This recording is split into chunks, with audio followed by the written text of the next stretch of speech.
So you're picking a major? Congrats! You've unlocked the midlife crisis at 19 level of adulthood. Before you spiral into debt over a piece of paper that may or may not land you a job, let's get one thing straight.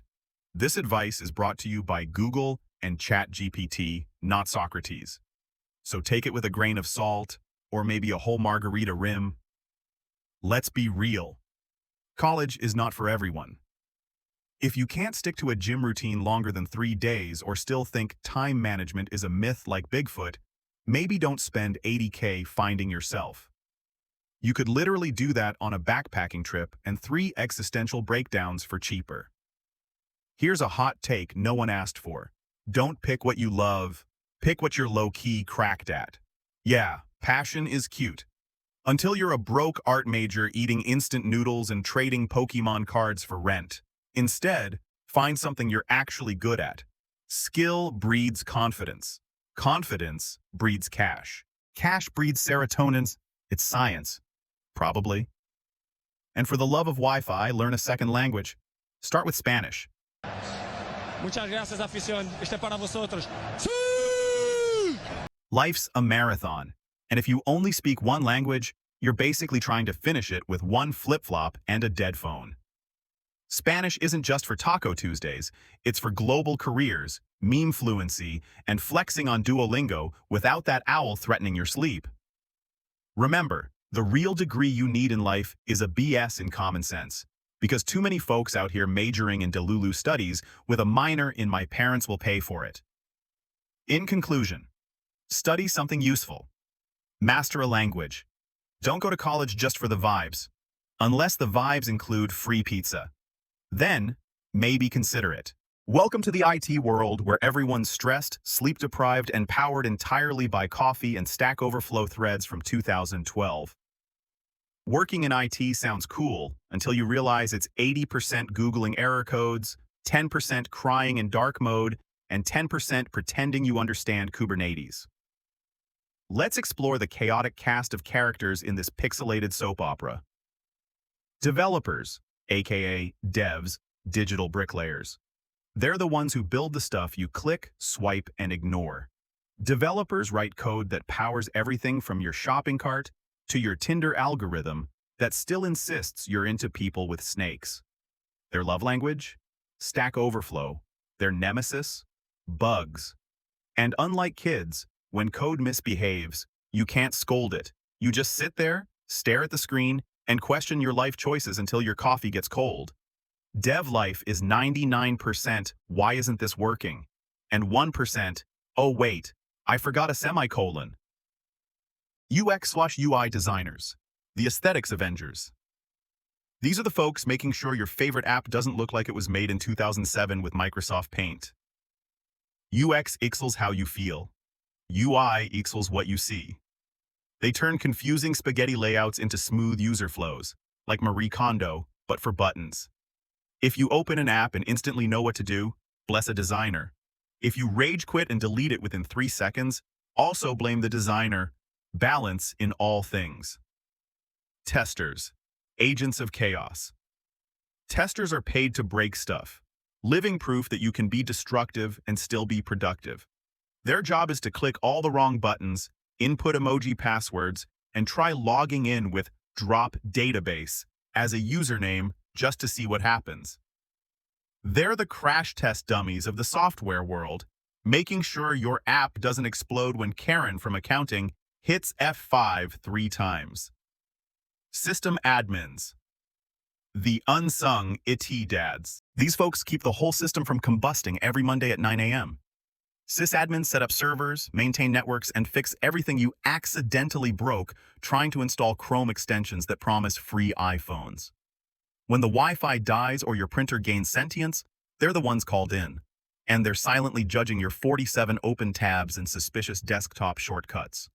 Sysadmins don't sleep. They hibernate with one eye open and a terminal window on standby. Data engineers, the data janitors, but like elite ones. Ever wondered how your Spotify knows you're sad before you do? That's data, baby. Data engineers process mountains of chaotic info. Think your search history, shopping habits, And that one time you Googled, "Can cats cry?" and turn it into insights businesses can use. They clean, organize, and wrangle data pipelines like cowboys of the cloud. Without them, all your favorite apps would be making wild guesses, like Netflix recommending Paw Patrol after you watched Fight Club. In summary, the IT world is chaotic good. You'll work long hours, fix bugs that weren't your fault, and drink more Red Bull than water. But you'll also build the digital world one line of code, one pixel-perfect button, and one git commit at a time. Just remember, turning it off and on again solves more problems than therapy. Engineering majors, for when you want to build stuff and mentally break at the same time. So you like math? You like stress? You like explaining your job to relatives who still think you're fixing TVs? Congrats! Engineering is calling your name. Here's a look at the chaotic, beautiful mess of people who keep the modern world from falling apart, most of the time. Civil engineers, the real-life Minecraft players. These folks design buildings, bridges, roads, basically anything you see that doesn't collapse, hopefully. Their job is to make sure stuff stands up straight and doesn't yeet itself to the ground when the wind blows too hard. They work with concrete, steel, and that one contractor who always says, "We'll finish it next week." The dream? Designing the next Burj Khalifa. The reality? Fighting with Excel, blueprints, and gravity. Electrical and electronics engineers, the lightning tamers. They're responsible for all things electric, from your grandma's air fryer to Elon Musk's ego-powered rocket ships. Electrical engineers design the power systems that light up cities. Electronics engineers go micro, working on chips, circuits, and tiny boards that live inside your phone, laptop, and probably your smart toaster. Their best friend? Multimeter. Their worst enemy? That one burnt capacitor hiding in plain sight.